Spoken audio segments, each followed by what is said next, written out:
Si la especie no tiene los elementos, las condiciones favorables para una buena alimentación, por ejemplo, que es uno de los factores más importantes que se ha tenido para el factor evolutivo, la especie tiende a desaparecer. Pero volviendo al caso de la biodiversidad que se da es a nivel genético. La molécula de ADN parece que tuviese conciencia, porque imagínense ustedes, por ejemplo, en el caso de una abeja, que es mi modelo biológico para sustentar mi teoría, mi pensamiento, mi concepto acerca de la programación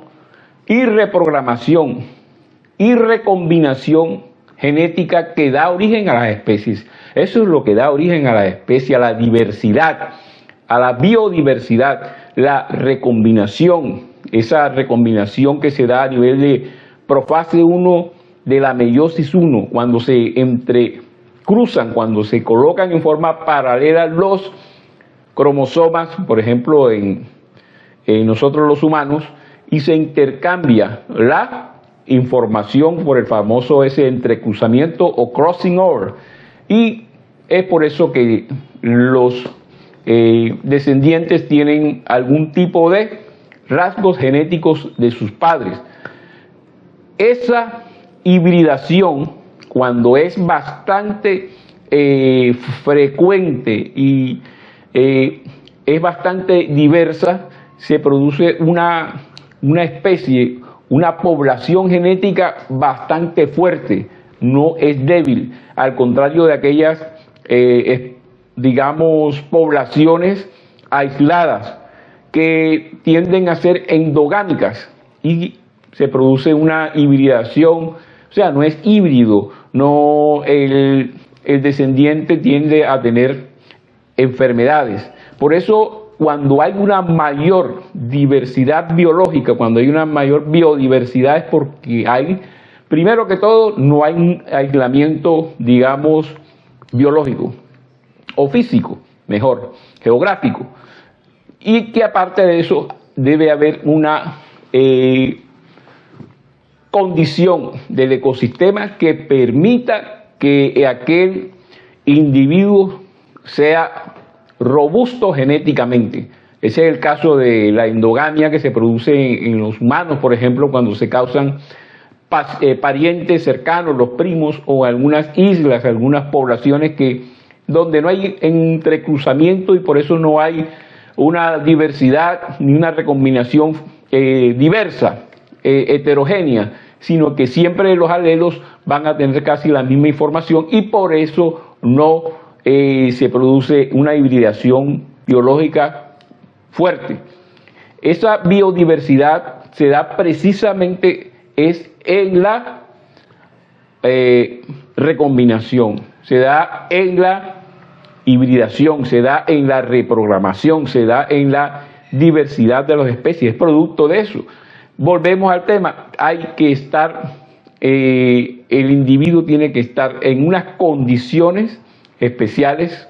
que cuando se desequilibra por el problema que se está tratando o se va a tratar en la COP16, se desequilibra el ecosistema, tiende a estar en peligro su existencia como especie, y no solamente la de él, sino todos los ecosistemas que de él dependen. Por ejemplo, algunas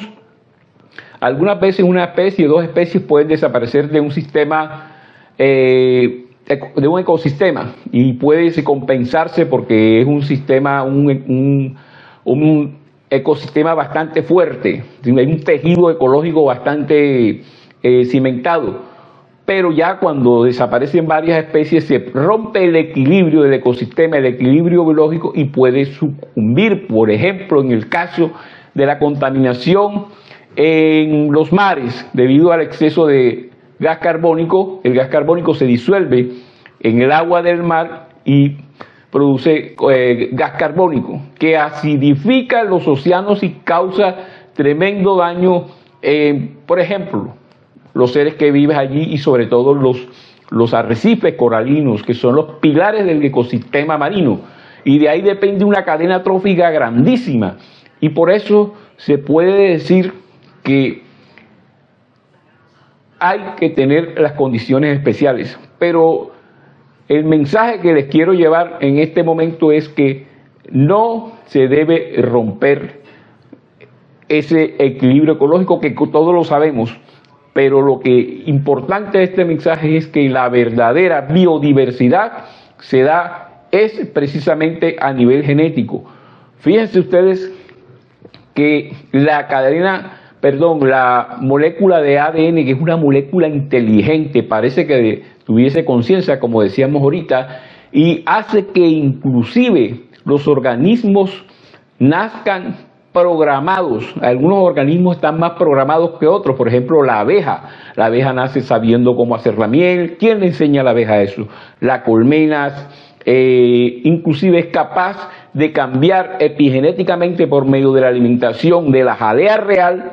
puede cambiar su fenotipo. Una larva de abeja que tenga una alimentación con polen y miel no es lo mismo la expresión fenotípica que una larva de abeja que se le dé solo jalea real, que es un producto de del pseudocerebro de las abejas. Entonces fíjense ustedes que las abejas están programadas genéticamente para inclusive producir epigenéticamente otra serie de individuos.